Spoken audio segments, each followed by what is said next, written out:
Vamos... Não, tá ótimo, ótimo. Vamos iniciar, então, assim, mais uma vez, oficialmente, a nossa reunião. E eu gostaria de aproveitar essa nossa reunião, já que ela é transmitida para outras pessoas que nos ouvem, então fazer uma homenagem, não só por isso, mas também fazer uma homenagem ao nosso novo Papa, Papa Francisco, né, porque ele demonstrou já no início agora da seu período, então, em que ele vai dirigir a Igreja Católica, ser uma pessoa de extrema simplicidade. E então, para que ele, sendo um jesuíta, lembre do Guarani, Mibiá Guarani, que mora aqui nas Missões, e que é talvez o povo mais simples que eu já conheci até hoje, de todos os que eu conheci no mundo. Vive numa comunidade de afeto muito grande e que com certeza tem condições de dar grandes lições a todos nós. Então, eles que vieram aqui para as Missões há muitos anos e conheceram este povo e trazem, de certa forma, um pouco daquilo que esse povo é hoje. Então, pedir ao nosso Papa que procure, pelo menos, entender, conhecer o Mibiá Guarani e que, quem sabe, tenha aí uma grande contribuição para o futuro da humanidade. É isso, uma homenagem ao nosso Papa Francisco, que já demonstrou pelo nome a opção que fez, né? E que talvez, eu tenha certeza que pode ser um momento muito importante essa escolha para toda a humanidade. Sobre a nossa reunião, eu tenho uma proposta de pauta. Nós estamos num problema que vem da reunião passada, que é a questão do exame da nossa...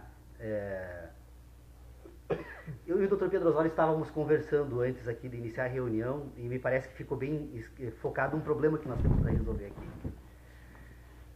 Toda vez que nós estamos tratando de assuntos que dizem respeito à inteligência, nós trabalhamos com um sistema de ideias que nós imaginamos que funciona assim, que nós estaríamos dotados de uma capacidade de imaginar o mundo, a natureza, e imaginar a realidade, imaginar as coisas como elas eventualmente fossem ou são.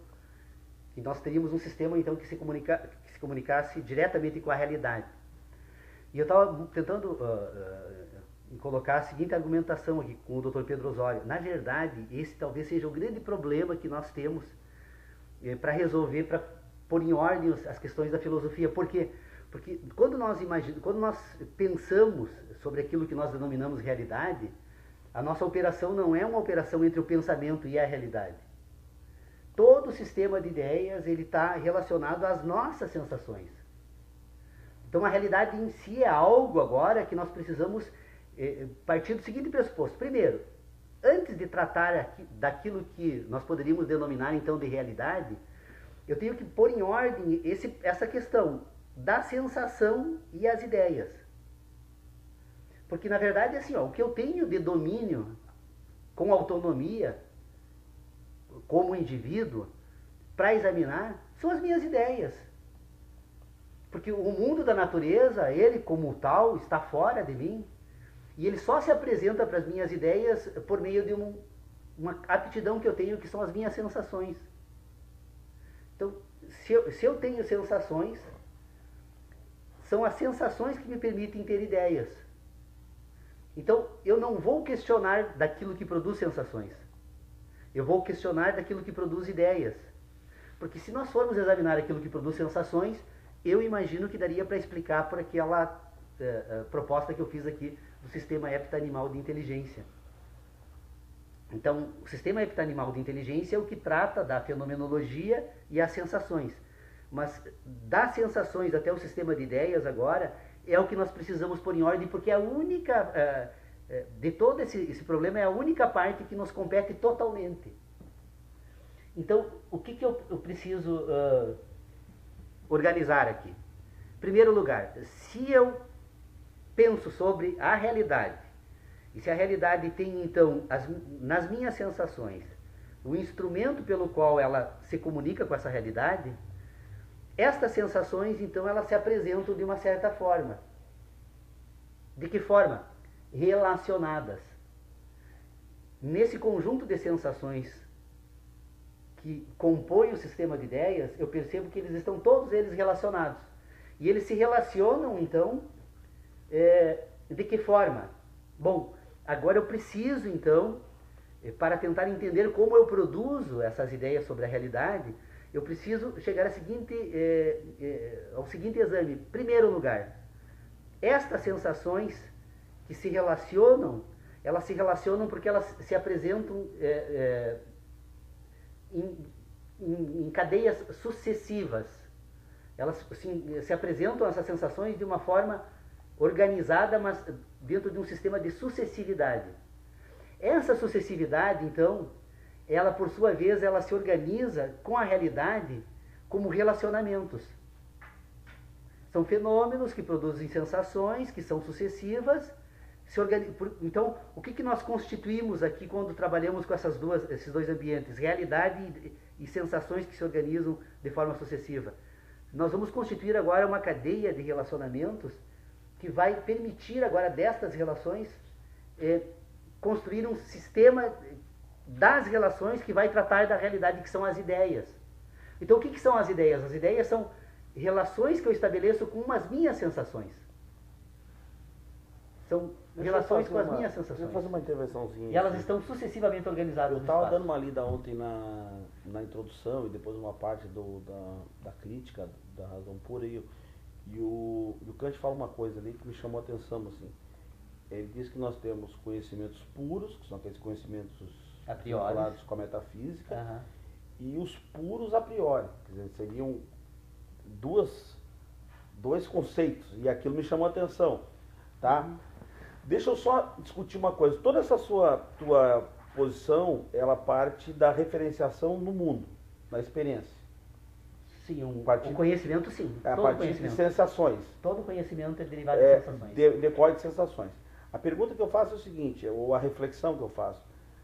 Nós temos um tipo de conhecimento, por exemplo, e aí a questão é saber a que ponto isto é conhecimento, não é conhecimento, mas que deriva de, vamos usar um termo popular, assim, não uma definição filosófica, um termo popular para compreensão, deriva de raciocínios que não necessariamente estão conectados à experiência, tá? Alguns deles até derivam da experiência, raciocínios matemáticos, por exemplo, tem partes deles que podem derivar da experiência, raciocínios geométricos, eles derivam de um contato nosso com certas formas, com certas coisas. Não necessariamente, mas podem derivar. A gente pode entender que, por exemplo, eu entendo um triângulo porque eu vi um triângulo na natureza. Ou um quadrado porque eu vi um quadrado na natureza. Mas raciocínios algébricos, por exemplo, né? Todo aquele desenvolvimento de raciocínios algébricos, aquela parte que a gente estuda lá de integral, coisas que a gente não... Diferencial, aqueles cálculos, aqueles negócios, que a gente... Logaritmos, esses negócios que eu nem lembro mais. A gente sabe que isso até tem influência na experiência depois, pode se referenciar na experiência, mas ele não se origina de uma sensação, ele se origina de uma reflexão mental. E aí, como a gente entende isso do ponto de vista dessa previsão sua, que eu estava até falando, te liguei esses dias para te dizer que eu estava refletindo sobre esse negócio da interpretação das sensações do espaço, e achei que isso realmente é uma coisa bem interessante de se estudar, de se aprofundar. Só que eu acho que nós precisamos dar um salto no seguinte sentido: aonde a gente vai encaixar, qual é o caminho que a gente faz, e aí sim a dúvida que eu trago, sim, quanto a esses raciocínios que me parecem, pelo menos a prioristicamente, que não tem relação com necessariamente uma sensação orgânica, fisiológica ou mental anterior. Ele não necessita de uma provocação orgânica, sinestésica, sei lá, porque todas as outras coisas que tu diz, por exemplo, a ideia, as sensações, eu concordo com tudo que tu está dizendo, eles se referem realmente à experiência e derivam de uma provocação da experiência. Mas existe uma parte do intelecto humano que não está referenciada à experiência. E aí nós precisamos saber como é que a gente faz a transição, ou como é que se propicia essa situação a partir dos elementos, ou dessa noção que tu tem trazido aí, de que todo conhecimento se origina da experiência. É que a questão é como conceituar conhecimento. Na verdade, é para fazer uma divisão. Eu só usei essa expressão para poder dividir um assunto que eu imagino que eles precisam ser separados. Tá. Primeiro, Deixa eu só dar um gancho, só numa coisa. Estava pensando sobre isso também. Veja, meu papel que eu estou fazendo é o papel do advogado do diabo, né? Eu entendi a classificação, eu sabia que tu ia falar isso, eu já estava preparado para essa resposta de certa forma, não toda ela, mas esse início. E aí eu queria só fazer um gancho antes.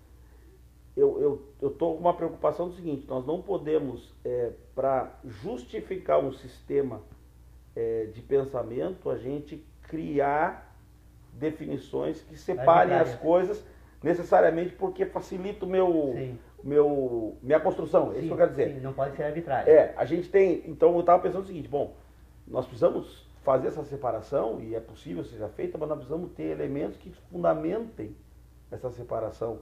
Porque às vezes a separação metodológica, ela aparentemente ela é metodológica, mas ela, na verdade é um artifício de...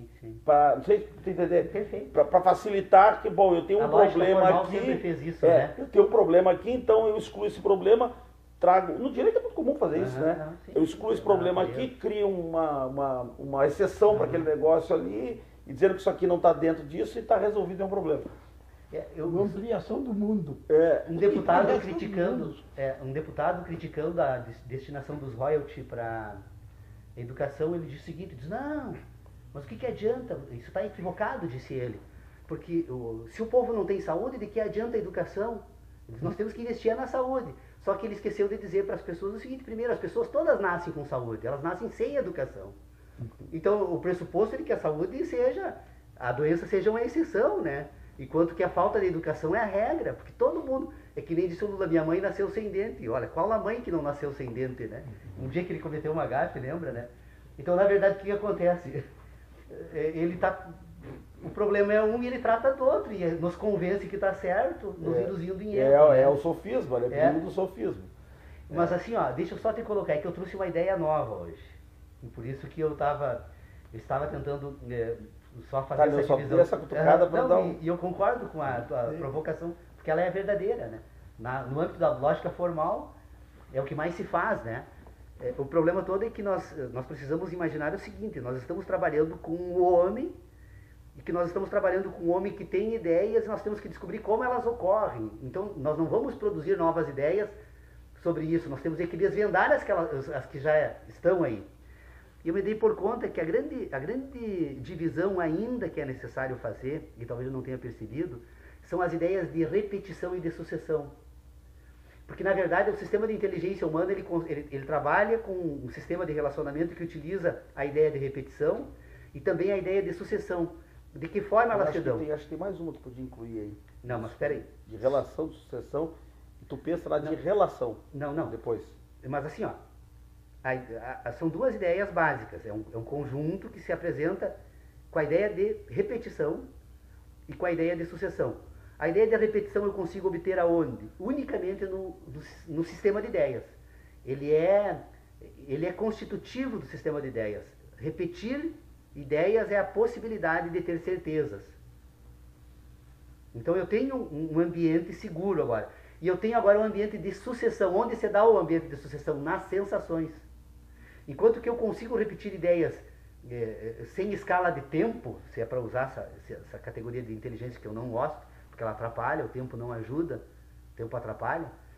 Mas se eu pensar eu vou perceber então que eu tenho um ambiente de repetições. Eu absolutamente seguro que eu consigo repetir, né? Essa ideia de repetição. Quando eu examino as sensações, eu percebo que ela é sucessiva. A sensação não se apresenta como algo permanente, como eu conseguiria obter nas ideias. Então agora, das relações que eu estabeleço da ideia de sucessão, com a de sucessão que está no mundo das sensações, com as de repetições, eu vou constituir a base do meu sistema de ideias. Qual é a base do sistema de ideias? Na verdade, ele coordena no fim de toda essa explicação, nós somos o que somos porque fomos programados pelas nossas sensações. Sob o ponto de vista do sistema de ideias. Todo o meu sistema de ideias é um resultado final de um sistema que programa. E de que forma esse sistema programa? Ele programa através de um sistema nervoso central que produz, então, estas sensações. Só que elas sempre se apresentam enquanto sensações como algo sucessivo. Então a sucessividade está para o mundo da fenomenologia, usar esse termo, da realidade, enquanto que a repetição para o das ideias. Então, o que eu tenho? Eu tenho um ambiente que é sintético. O que é o ambiente sintético? O ambiente sintético é o ambiente das ideias. Eu tenho agora um ambiente analítico. Qual é o ambiente analítico? É o ambiente das sensações. Quando esse ambiente das sensações, como ele é analítico, como ele recebe impressões, estas impressões agora produzem sínteses. Quando as impressões produzem sínteses, então essas sínteses são impuras, porque são resultados de impressões. Agora, esta capacidade sintética, ela pode abandonar as impressões e ela pode agora trabalhar a partir do ambiente puro da síntese. Puro da síntese, impura, obviamente, né? Então, eu tenho aqui uma capacidade sintética, que é a capacidade de pensar. Eu tenho uma capacidade analítica, que é a de receber impressões. Então, fenômeno, impressão, síntese, juízo. Então, nesse ambiente dos juízos, agora que, ao ordenar esse ambiente sintético, o sistema utiliza, então, uma pauta de relacionamentos que parte da repetição e sucessão. No ambiente sintético puro é possível repetir. No ambiente sintético decorrente das impressões, ele só percebe cadeias sucessivas. É como se fôssemos constituir uma cadeia de elétrons. Ela vai se apresentando toda ela sucessivamente, na medida que vai se reunindo um ao outro, né? Esse ambiente de inteligência que lê essas informações, ele percebe essa sucessividade. E com a possibilidade de repetição, agora ele vai pegar parte dessas cadeias para verificar o que elas têm de idênticas para esse sistema, ou semelhantes, ou parecidas. Mas tudo isso dá agora das relações que ela vai estabelecer dentro dessas cadeias, que nós vamos chamar então de espaço. Porque todo o sistema, o universo, é um processo que se desenvolve no espaço. Sem essa ideia, eu não tenho como constituir esse mundo da natureza, que inclusive eu imagino que penso. O universo é um processo no espaço. É um processo que se apresenta para esse sistema de inteligência como impressões. E essas impressões produzem sínteses. Essas sínteses se dão novamente como um processo orgânico, como cadeias sucessivas.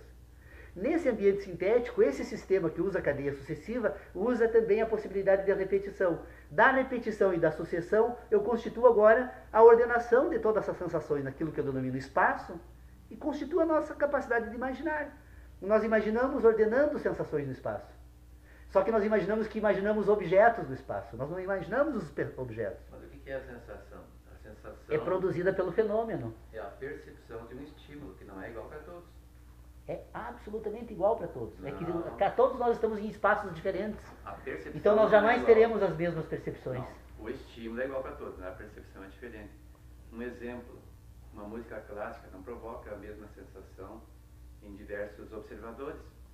Há pessoas, por exemplo, que se deliciam diante dela, e outros se afastam, acham que aquilo é uma coisa depressiva. Porque ela foi programada para isso. As sensações programaram esse indivíduo para isso. A história das sensações dele leva ele... Porque o que acontece? Para determinados indivíduos, a música clássica é um entoado de sons que não se relacionam com nada. Agora, quando aquela música clássica for relacionada... Porque normalmente quem escuta música clássica está em um ambiente extremamente agradável. Mas a grande discussão, e aí eu quero discutir com o colega uma coisa que ele falou ali, que eu acho que é importante, que eu estava pensando aqui. Acho que a grande discussão que tem que fazer, que pelo menos o que eu entendi um pouco do que eu li de Kant ontem, é o seguinte: ele abstraindo toda essa parte no que ele chama de razão pura, que é esse ambiente exclusivamente da metafísica, que é o ambiente exclusivamente desses juízos puros, onde não há relação com a experiência,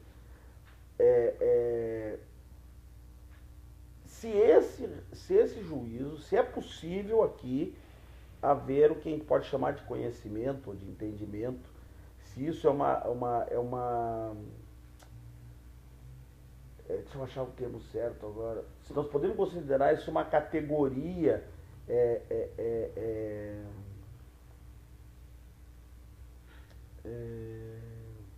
rigorosa, assim, de um conhecimento. Porque a verdade é o seguinte, que eu concordo com ele, o estímulo é diferente da percepção. Ou seja, o estímulo é uma coisa, a percepção do estímulo é outra.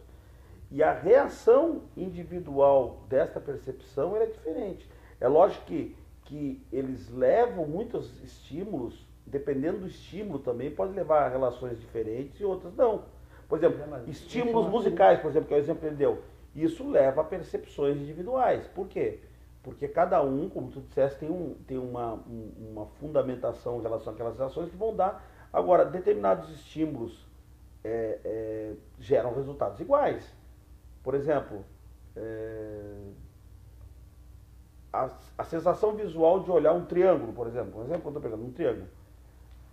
A pessoa até pode criar relações diferentes no intelecto a respeito daquele triângulo.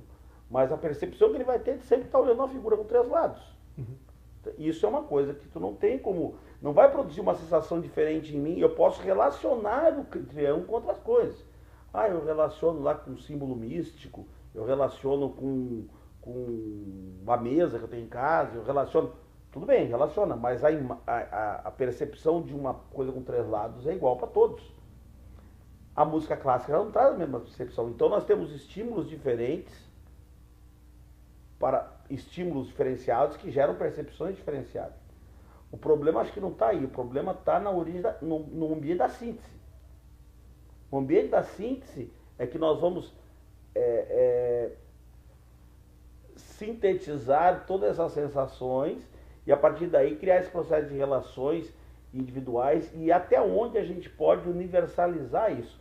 Porque acho que a ideia de a gente de estudar esses fenômenos, o Russell também tentou fazer isso de outra forma, até que ponto a gente pode criar um entendimento universal, ou uma percepção universal, ou um estudo universal, do que é esse processo de elaboração do conhecimento, da inteligência, ou do entendimento.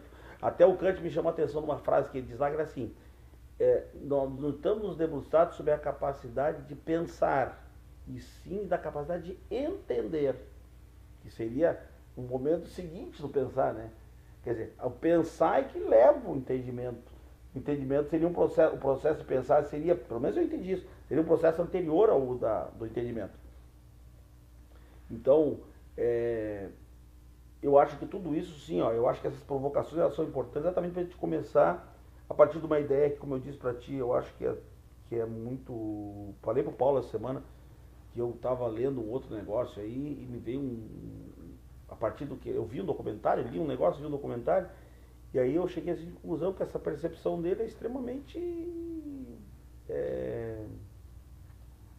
revolucionária, como o senhor diz, mas extremamente insight, sabe? Só que nós precisamos dar uma percorrida em alguns problemas surgidos a partir disso que nós temos condições de enfrentar e aumentar esse ambiente de debate, né? Não sei, acho que é mais ou menos isso. A questão toda, eu imagino que talvez o grande ganho da discussão que nós estamos fazendo aqui no grupo de estudo seja tentar separar um pouco a questão daquilo que a filosofia tradicionalmente procurou resolver. A filosofia sempre imaginou que resolveria os problemas do homem e da natureza. E acho que o que o Wilson coloca aqui, eu não discordo dele. Dentro do sistema de ideias é absolutamente correto o que você pensa. Só que assim, o problema todo é que nós ainda não podemos nos debruçar para esse tipo de questão, porque esse ainda é um problema que decorre de uma outra questão que nós precisamos examinar aqui, que é o problema da fala. Porque o problema todo é que toda a nossa discussão aqui é orientada por um mecanismo. Quando eu falo, normalmente eu imagino que falo para os outros. Eu não falo para os outros, eu falo para mim. Eu falo para o meu sistema de ideia, porque quando a palavra que eu utilizo na comunicação aqui, de que forma ela se processa dentro desse sistema de debates nosso aqui? A minha palavra, então, ela se dirige a uma ideia que eu tenho, e essa minha ideia é produzida por uma sensação. Então, a minha palavra sempre está orientada por uma sensação que eu tenho. E quando eu faço isso, eu imagino que eu evocaria em você a mesma sensação. Ora, se nós temos experiências diferentes, as nossas ideias foram produzidas por sensações diferentes. Então, mesmo quando eu falo de uma coisa mais simples, uma flor, imediatamente a flor que vem no teu sistema de ideias é a flor das tuas sensações, não da minha. Eu não tenho como transferir para o outro indivíduo isso. Então, esse é um problema, é um outro problema que precisa ser enfrentado por todos nós aqui. E o Dr. Pedro Osório trouxe essa questão na reunião passada. O que nós precisamos tentar chegar a uma coisa... Só que esse problema é um problema fundamental, né? Sim. É importante, me parece fundamental essa noção que tu Pois traz. Mas aí a fala é que nós temos um homem que pensa, um homem que senta e um homem que age.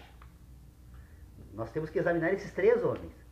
O homem que senta, eu imagino que a gente tentou entender de uma certa forma como poderia startar um processo de inteligência inicial, né? O homem que pensa é o que nós estamos tentando resolver agora, e não conseguimos ainda chegar a um consenso sobre isso, né? Agora, o homem que fala é o homem que age. Porque a fala é uma ação comunicativa, ela é persuasiva. Ela, inclusive, ela, dependendo do uso da fala, ela domina, antes mesmo do uso da força, né? Eu, pela fala, eu posso fazer a ameaça, né, do uso da força. Olha, você, por exemplo, né? Você fala, diz, olha, eu sou o delegado de polícia, né? Isso tem uma força persuasiva que não é apenas comunicação, é uma ação. Sim, sim. Então, quando o Dr. Pedro Osório fala, diz, eu tenho 93 anos, eu lecionei 50 anos essa matéria. Não é só a força bruta, né? É a força persuasiva que nós utilizamos na comunicação. Então, o homem que fala é o homem que age. Examinar a fala é examinar a ação humana. E aí nós temos um monte de problemas que nós precisamos inventariar para poder trabalhar com essa questão.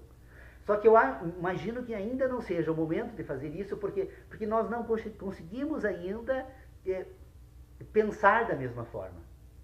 Porque se nós temos... O que é eu acho assim, de fundamental importância compreender a necessidade dessa separação, porque nós acabamos muitas vezes trabalhando como se fosse uma questão só. Todo sistema de inteligência tem uma estrutura formal. O que é uma estrutura formal de inteligência? São as relações que esse sistema usa. Quando você diz que a percepção de uma pessoa de uma música clássica é diferente da outra, é porque ela usa uma estrutura formal de inteligência. Ela tem um sistema de relacionamentos que é dela e que ela utiliza para esse modelo, que muitas vezes a música formal clássica não se enquadra. Então todos nós, só que nenhuma estrutura formal de inteligência é igual à outra. Porque essa estrutura formal de inteligência é o que produz o indivíduo. O indivíduo que aprende com a experiência, na experiência ele produz uma estrutura formal de inteligência. E todas nossas aqui são diferentes. Bom, mas há uma estrutura formal de inteligência, que é aquela, então, que relaciona tudo.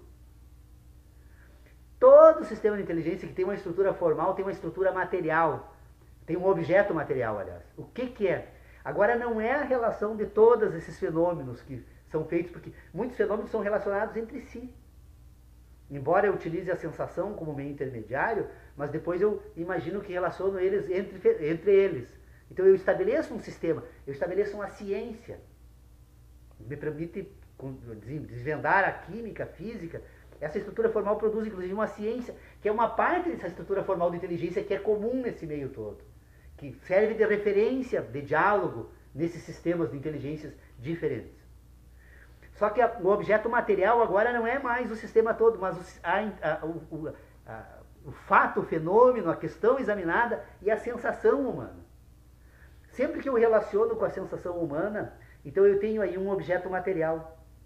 Porque é a sensação humana material que constitui todo o sistema de inteligência. Porque é da sensação que nós conhecemos. Por isso que é necessário dizer que conhecer é ordenar sensações. Todo conhecimento tem origem nas sensações, porque eu vou perceber que tem um outro conhecimento agora aqui, que não é, que embora faça parte dessa estrutura formal de inteligência, não está orientado por sensações, que é a capacidade de relacionar. Se a estrutura formal de inteligência, ou se o objeto formal das ciências, né, é o sistema de todo esse relacionamento, esse relacionamento todo em si, se retirar tudo que produziu sensações desse relacionamento, ainda assim sobram as relações. E quais são as categorias que essas relações utilizam, então, para pôr em ordem o sistema? É a ideia de repetição e a ideia de sucessão, que vai se encontrar nesse sistema de relacionamentos. Então, nós precisamos perceber essa distinção, porque depois todos os temas que forem trazidos, então, agora da ação humana, nós vamos ter que dar vamos tentar, então, explicitar as relações, o objeto formal da inteligência que é utilizado aí, e qual a relação com a sensação humana. Daria para dizer, então, que as ideias são decorrentes das reflexões que se fazem em cima das sensações? As primeiras ideias, sim. Porque cada um tem aprendemos ideias, a pensar assim, o que claro. O indivíduo é a diferença de ideias. Sim. Todo. É das sensações que nós produzimos. Nós nos reconhecemos. Aliás, os heideggerianos, que sinceramente, assim, eu tenho uma... Depois que eu li O que é uma coisa de Heidegger, né, eu percebi que não precisava ler mais nada, né, porque ele realmente não tem a menor ideia das ideias de Kant, né. Ele construiu um sistema de ideias dele que ele atribui a Kant, quem sabe Kant tenha provocado, mas o Heidegger reconhece um indivíduo que é produto da história, do espaço, ou seja, das suas experiências. E, segundo ele, esse indivíduo é único. E cada indivíduo, então, portanto, tem essa característica de unidade e que tu jamais vai conseguir fazer uma filosofia universal porque não tem como tratar dessa diversidade toda, né? Se é isso, bom. Mas, todos os céticos chegaram a essa mesma conclusão. Mais ou menos isso é relativizado a partir do seu conceito. Cria-se certo relativismo. Não cria, ele torna absoluto, porque eu separo aquilo que não é possível nesse resolver. Ponto eu acho que não, porque assim, ó. Mas é... aí tá, mas é isso que eu estou dizendo. Você separa, tu falou uma coisa, eu separo o que não é possível de resolver. Mas de qualquer jeito está criando um sistema que, para você resolver a questão da universalidade, você tem que separar certas coisas. Sim. Mas aí que tá, ou a gente. Mas é questão de método, que tu disse. Mas eu só vou tentar dominar aquilo que está sob o meu controle, que é a minha inteligência. Não, sim. Mas a questão do método de fazer isso. A questão fora, assim, ó. O método de fazer isso, mas as sensações vêm do mundo fenomênico, né? Não tem como a gente excluir o mundo. Se você aceita que o mundo, a experiência toda está no fenômeno e não tem nada fora do fenômeno, então tu recebe tudo do mundo. Então, sim, de certa forma, nossa relação com o mundo e com os fenômenos é absoluta. O resultado disso é que é individual, né? Que nem ele disse, as percepções e a reflexão individual. Isso relativiza um pouco a possibilidade de você trabalhar um conceito universal. Que eu não sei se o conceito universal é certo também, eu tô só... Eu penso que, no fundo, nós todos temos condições de examinar se vale como instrumento de análise para nós, ou não, aquela colocação de Herbert Hart. Aí eu venho, a história, o conhecimento acumulado, é interessante, temos que olhar para ele. Sim. Porque se nós caímos no somos individualismo, produto dele, né? Nós vamos transitar por caminhos extremamente difíceis para chegar, talvez, no lugar em que Herbert chegou. Então ele diz assim: nada impede que amanhã um bólito, um pedaço de algo vindo do espaço, da profundeza do espaço sideral, saiu de lá, desgastou-se terrivelmente, mas sobrou. E olha que caiu há poucos dias da Rússia. Então não está fora do tempo. Então, esse fato, essa realidade, ele diz assim: nada impede que, tomando aquilo, com o nosso conhecimento acumulado, que é excelente, inclusive para fazer a previsão, que aquele bode iria chegar aqui, né? Com esse nosso conhecimento acumulado, ele diz assim: eis aqui um metal. Diz, mas, bom, se ele é metal, então vamos submetê-lo à empiria, os testes, para saber o que é metal. É aquilo que se dilata pela ação do calor. É uma lei, para nós, fabulosa. Então vamos lá. Pegaram aquilo, aqueceram com maçarico por tudo quanto era lado, não dilatou. Toda a inferência até hoje de que os metais se dilatam pela ação do calor cai, esbruga tudo. As relações formais. Então o conhecimento científico dito que é o sistema formal, algo provisório. Que é refeito.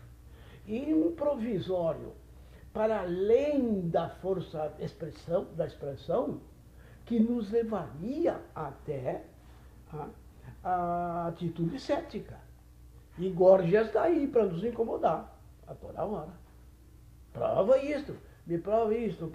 Daqui a um pouco nós... Bom, eu não tenho esse conhecimento ainda, mas marchamos no rumo a descobrir mais coisas. Depois, quanto mais coisas descobrimos, mais comprovantes recolhemos para a nossa ignorância e a nossa pequenez. Sim. E os equívocos novos que nós estamos introduzindo. Tu veja que coisa trágica, né? O problema de conhecimento. Então, quando Herbert Hart coloca isso, né, ele põe em xeque toda a empiria, todo o conhecimento empírico. É verdade que até agora se comporta, mas eu quero saber se algo proíbe, impede de que amanhã não seja diferente.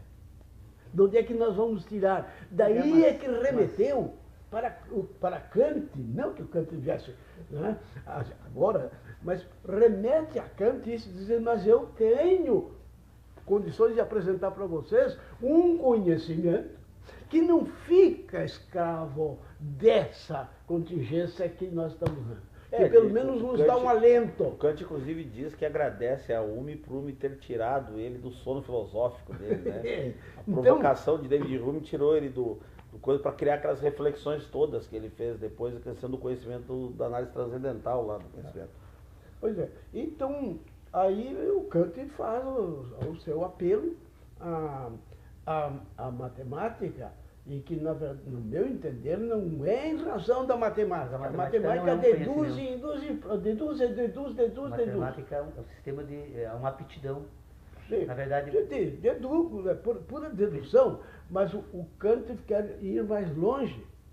Ele quer dizer que qualquer que seja o esforço de dedução da nossa parte, da humanidade, de evolução, né, que vai chegar nesse único lugar, que onde está, né, algo que realmente resista a todas essas críticas e que paire acima de qualquer dúvida.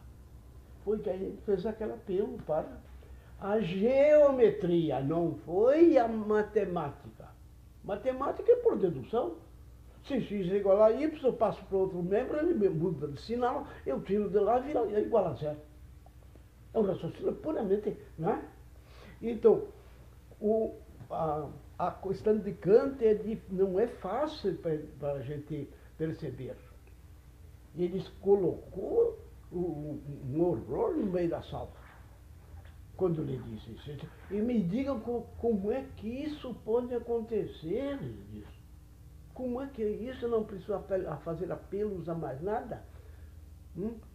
Se realmente tivermos esta esquadria, parecida com os nossos pés assim, essa esquadria 3, 4 e 5, não pode pegar toda a infinita dos números, só funciona este, 3, 4, 5. 8, 9, 10, lixo, nada, não vale nada, não serve.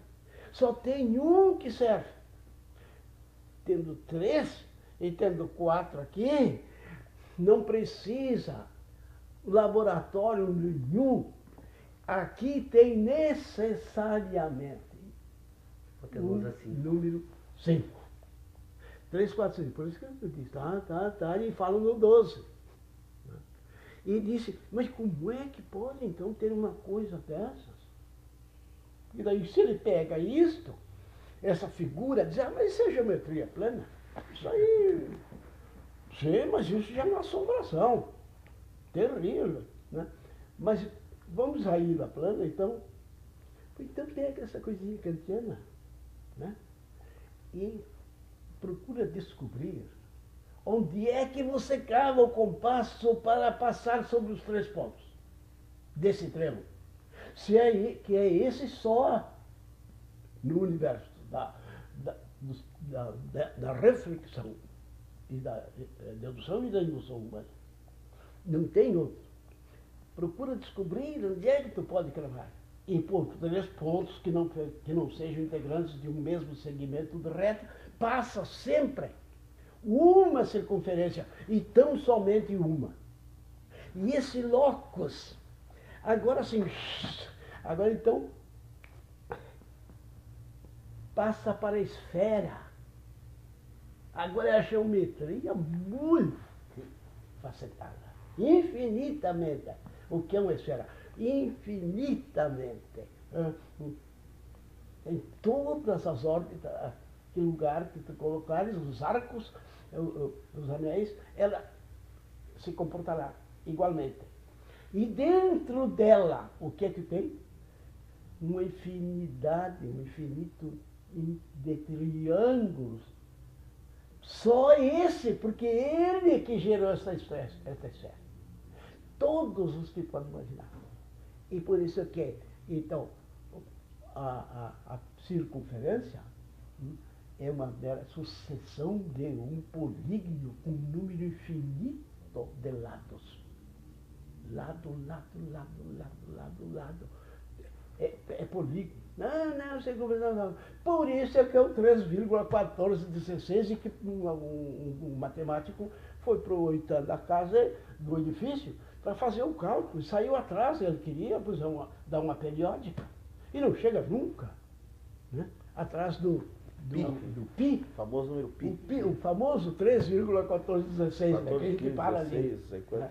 Então, essa colocação aí me parece muito interessante, porque é a única que permite a percepção dos meios tons.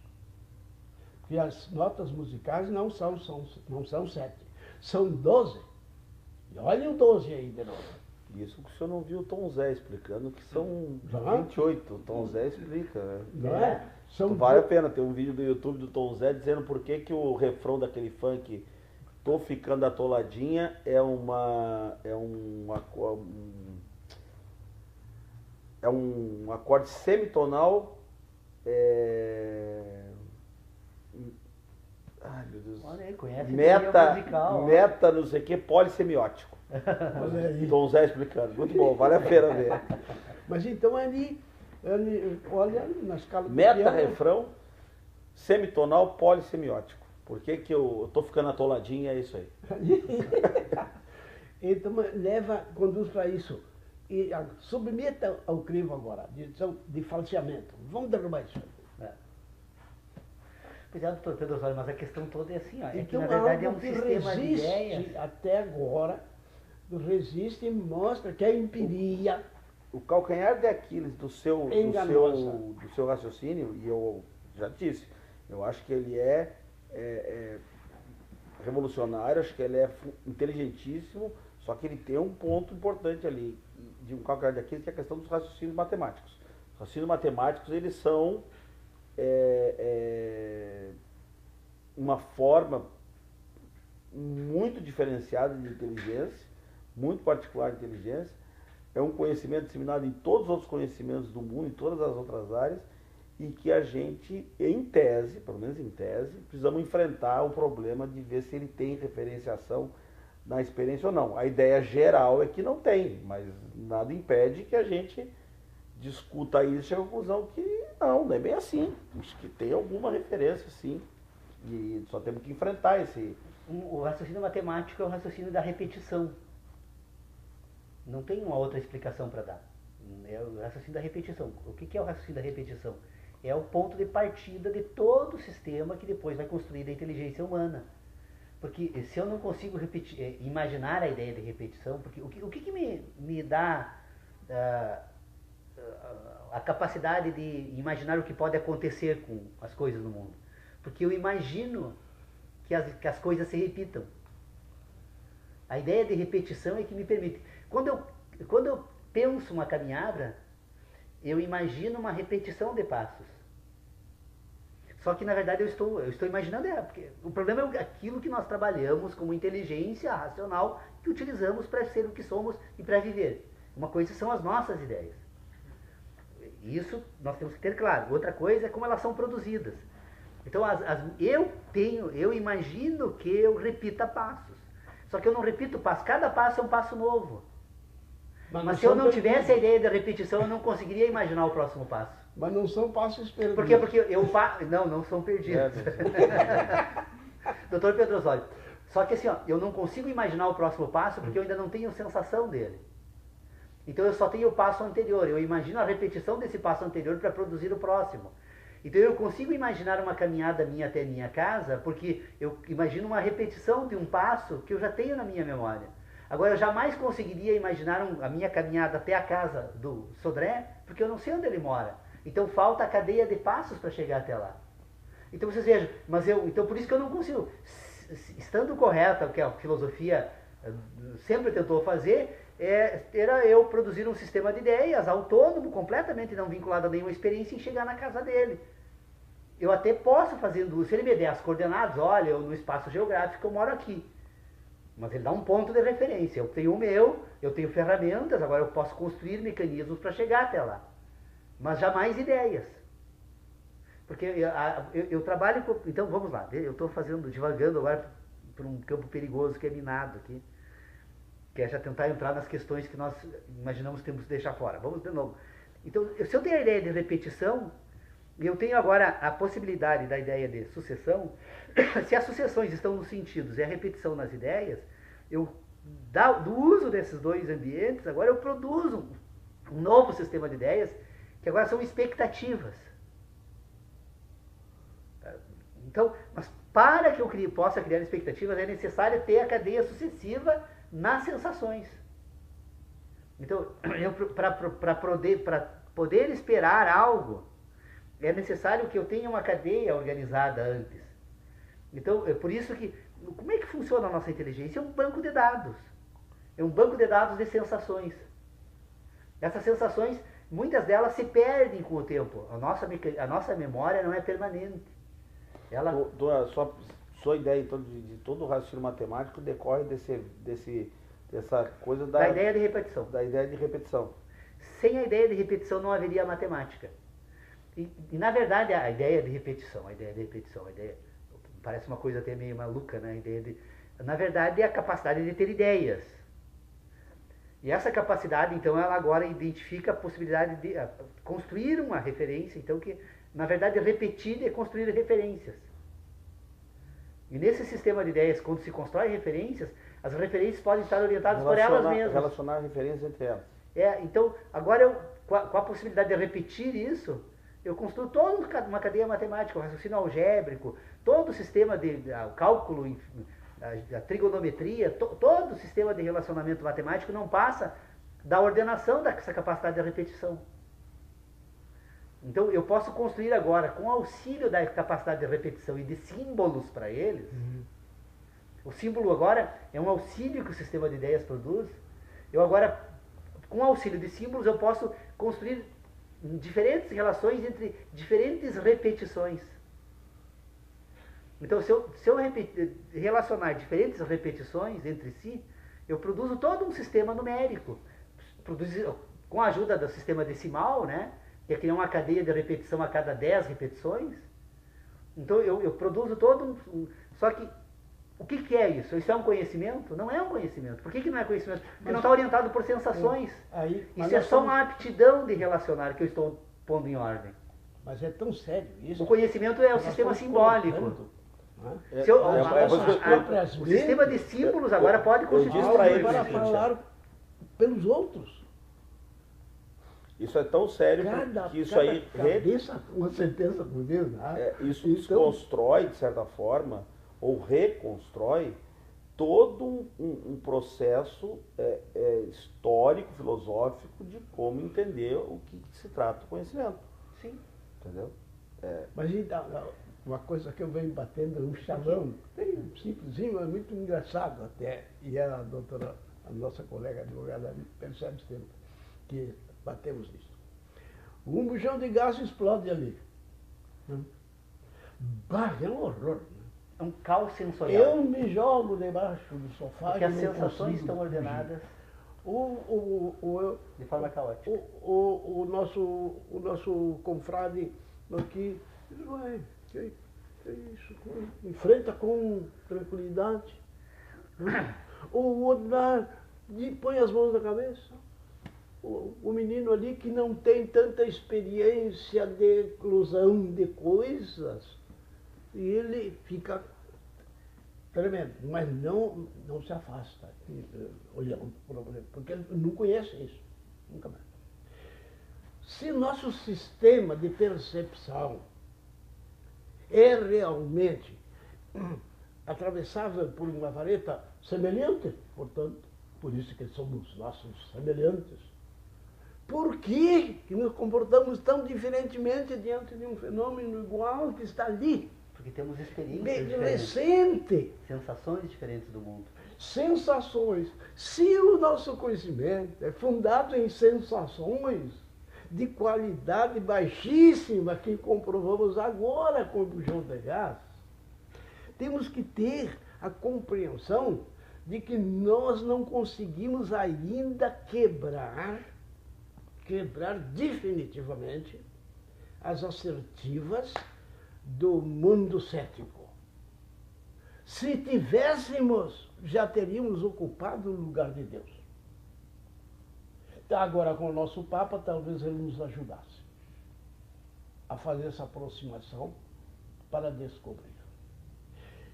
Mas não vamos desanimar, é uma marcha, é um avançar, é um caminhar. Coitadinhos, como se fôssemos, comparavelmente, todos deficientes visuais, de ouvido, horrível. Então andamos aí, tateando nesse universo. E aí aparecem os filósofos. O doutor Paulo é um, e todos nós, de alguma maneira. Somos. É ou não é? Ele pesquisa isso no tempo e diz, eu quero abandonar mesmo. Ele não é jogar no lixo, mas eu quero abandonar as sensações diretas dessas coisas. E quero pensar o que é o conhecimento. Porque senão não adianta que eu vou estudar direito. Quando alguém vai estudar medicina, não sei o que, não sei o que, engenharia. Mas nós não sabemos o que é o conhecimento, a garantia dele. E de onde que ele nos vem? Qual é a fonte? E essa fonte é permanente? É esgotável ou não? Como é que ele se processa? Relacionamentos. Então, e podemos cair, então, num descrédito, numa preguiça eterna. Diz, não, atira com tudo isso para você, não tem jeito. Nós somos criados verdadeiramente com esta aptidão, esta coragem de não desistir. Né? Morremos, os nossos netos, bisnetos, continuam insistindo. O bípede, sem penas, que era o homem, né, de Platão. Platão teria dito. Diz o quê? O homem, o que é? Um ser humano. É um bípede sem pena. Ele disse, aí o Diógenes foi lá fora, arrancou as penas de um galo e atirou no meio do salão. Eis o homem de Platão. Se é que residia, então, nas penas e bípede, porque é verdade, né? Qual é outro bichinho que anda assim, não? E que não tem penas? É um homem e outro. Então, vou para lá. O que não deixa de ser já um aviso para nós, né? Antiguíssimo isso, né? De que desconfiemos sempre das nossas analogias. Mas e como não temos outro instrumental? É este, é o ambiente, é esse. Por isso que eu gosto muito de vir aqui. Bendigo o dia que faz 8, quase anos, que o Paulo chegou e disse, vamos nos encontrar para conversar, para pensar, vamos conferir. Isso, tu sabe muita coisa, que não sei. Que não sei nada, virei numa confusão. Não, então quero pôr em ordem essa balbúrdia, né? Vou jogando para dentro de uma sacola para não se extraviar. Deixa isso aí, afinal foi o que eu pesquei, né? O que eu acumulei. Não vou jogar no lixo, mas eu já sei que isso aí é muito discutível, esse é meu conhecimento muito frágil. Né? E essa coragem de não desistir. Então, veja, não censuramos a posição de ninguém, né? Mas sempre a rodeia a humildade. A humildade. E lembro, para o nosso Pontes, não é, Paulo? Foi com o Paulo também que aprendi isso, porque ele me deu várias obras antigas daqui, um acervo maravilhoso. Dentre essas, veio às mãos o Pontes filósofo, Pontes de Miranda. É conhecido, vou direito, 30 volumes, 40. É um 60. Tratado de Direito Privado. 60 olha aí, o Tratado de Direito Privado. Pois bem, o Pontes, mas que coisa! Mas eu fiquei dizendo, mas meu Deus, mas isso é coisa muito recente. Como é que ele... Não, olha aqui, quando o Pontes... Ele chegou e disse isso. As sensações, as qualidades das sensações que eu recolho do mundo não são as qualidades do que lá se encontra. Posso garantir que não são. Essas são as minhas sensações. Diz, eu não gosto do cravo, eu gosto do cheiro de cravo. Ah, é? Eu gosto. Mas outros não podem não gostar. Então, deixa de existir a iguaria, o temperozinho, a canela. Né? Pronto, olha aí. Ó. O som significado simbólico dispara, Pedro, tu chega.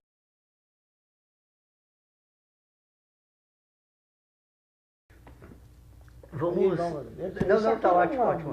Vamos iniciar, então, assim, mais uma vez, oficialmente, a nossa reunião.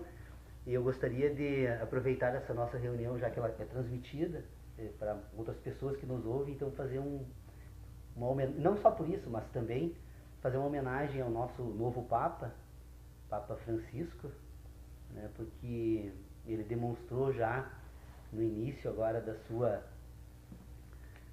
seu período, então, em que ele vai dirigir a Igreja Católica, ser uma pessoa de extrema simplicidade. E então, para que ele, sendo um jesuíta, lembre do Guarani, o Mibiá Guarani, que mora aqui nas Missões, e que é talvez o povo mais simples que eu já conheci até hoje, de todos os que eu conheci no mundo. Vive numa comunidade de afeto muito grande e que com certeza tem condições de dar grandes lições a todos nós. Então, eles que vieram aqui para as Missões há muitos anos e conheceram este povo e trazem, de certa forma, um pouco daquilo que esse povo é hoje. Então, pedir ao nosso Papa que procure, pelo menos, entender, conhecer o Mibiá Guarani e, quem sabe, tenha aí uma grande contribuição para o futuro da humanidade. É isso, uma homenagem ao nosso Papa Francisco, que já demonstrou pelo nome a opção que fez. Né? E que talvez, eu tenha certeza que... Os puros a priori, quer dizer, seriam dois conceitos, e aquilo me chamou a atenção, tá? Deixa eu só discutir uma coisa. Toda essa tua posição, ela parte da referenciação no mundo, na experiência. Sim, o conhecimento, sim. A partir de sensações. Todo conhecimento é derivado de sensações. Decorre de sensações. A pergunta que eu faço é o seguinte, ou a reflexão que eu faço. Nós temos um tipo de conhecimento, por exemplo, e aí a questão é saber a que ponto isto é conhecimento ou não é conhecimento, mas que deriva de... vamos usar um termo popular, assim, não uma definição filosófica, um termo popular para compreensão. Deriva de raciocínios que não necessariamente estão conectados à experiência, tá? Alguns deles até derivam da experiência. Raciocínios matemáticos, por exemplo, tem partes deles que podem derivar da experiência. Raciocínios geométricos, eles derivam de um contato nosso com certas formas, com certas coisas. Não necessariamente, mas podem derivar. A gente pode entender que, por exemplo, eu entendo um triângulo porque eu vi um triângulo na natureza, ou um quadrado porque eu vi um quadrado na natureza. Mas raciocínios algébricos, por exemplo, né? Todo aquele desenvolvimento de raciocínios algébricos, aquela parte que a gente estuda lá de integral, coisas que a gente não... Diferencial, aqueles cálculos, aqueles negócios, que a gente... Logaritmos, esses negócios que eu nem lembro mais. A gente sabe que isso até tem influência na experiência depois, pode se referenciar na experiência, mas ele não se origina de uma sensação. Ele se origina de uma... E eles se relacionam, então... de que forma? Bom, agora eu preciso, então, para tentar entender como eu produzo essas ideias sobre a realidade, eu preciso chegar ao seguinte exame. Primeiro lugar, estas sensações que se relacionam, elas se relacionam porque elas se apresentam em cadeias sucessivas. Elas se apresentam, essas sensações, de uma forma organizada, mas dentro de um sistema de sucessividade.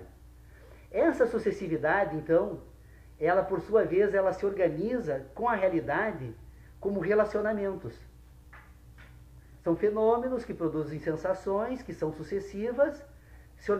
Então, o que nós constituímos aqui quando trabalhamos com esses dois ambientes? Realidade e sensações que se organizam de forma sucessiva. Nós vamos constituir agora uma cadeia de relacionamentos que vai permitir agora destas relações construir um sistema das relações que vai tratar da realidade, que são as ideias. Então, o que são as ideias? As ideias são relações que eu estabeleço com as minhas sensações. São relações com as minhas sensações. Deixa eu fazer uma intervençãozinha. E elas estão sucessivamente organizadas. Eu estava dando uma lida ontem na introdução e depois uma parte da crítica da razão pura, e o Kant fala uma coisa ali que me chamou a atenção, assim. Ele diz que nós temos conhecimentos puros, que são aqueles conhecimentos vinculados com a metafísica. E pode ser um momento muito importante essa escolha para toda a humanidade. Sobre a nossa reunião, eu tenho uma proposta de pauta. Nós estamos num problema que vem da reunião passada, que é a questão do exame da nossa... Eu e o Dr. Pedro Osório estávamos conversando antes aqui de iniciar a reunião e me parece que ficou bem focado um problema que nós temos para resolver aqui. Toda vez que nós estamos tratando de assuntos que dizem respeito à inteligência, nós trabalhamos com um sistema de ideias que nós imaginamos que funciona assim, que nós estaríamos dotados de uma capacidade de imaginar o mundo, a natureza, e imaginar a realidade, imaginar as coisas como elas eventualmente fossem ou são. E nós teríamos um sistema, então, que se comunicasse diretamente com a realidade. E eu estava tentando colocar a seguinte argumentação aqui com o Dr. Pedro Osório. Na verdade, esse talvez seja o grande problema que nós temos para resolver, para pôr em ordem as questões da filosofia. Por quê? Porque quando nós pensamos sobre aquilo que nós denominamos realidade, a nossa operação não é uma operação entre o pensamento e a realidade. Todo o sistema de ideias ele está relacionado às nossas sensações. Então a realidade em si é algo agora que nós precisamos partir do seguinte pressuposto. Primeiro, antes de tratar daquilo que nós poderíamos denominar então de realidade, eu tenho que pôr em ordem essa questão da sensação e as ideias. Porque na verdade assim, o que eu tenho de domínio com autonomia como indivíduo, para examinar, são as minhas ideias. Porque o mundo da natureza, ele como tal, está fora de mim, e ele só se apresenta para as minhas ideias por meio de uma aptidão que eu tenho, que são as minhas sensações. Então, se eu tenho sensações, são as sensações que me permitem ter ideias. Então, eu não vou questionar daquilo que produz sensações. Eu vou questionar daquilo que produz ideias. Porque se nós formos examinar aquilo que produz sensações, eu imagino que daria para explicar por aquela proposta que eu fiz aqui do sistema heptanimal de inteligência. Então, o sistema heptanimal de inteligência é o que trata da fenomenologia e as sensações. Mas das sensações até o sistema de ideias agora, é o que nós precisamos pôr em ordem, porque a única... de todo esse problema é a única parte que nos compete totalmente. Então, o que eu preciso organizar aqui? Em primeiro lugar, se eu penso sobre a realidade, e se a realidade tem então, nas minhas sensações, o instrumento pelo qual ela se comunica com essa realidade, estas sensações então elas se apresentam de uma certa forma. De que forma? Relacionadas. Nesse conjunto de sensações que compõem o sistema de ideias, eu percebo que todos eles relacionados.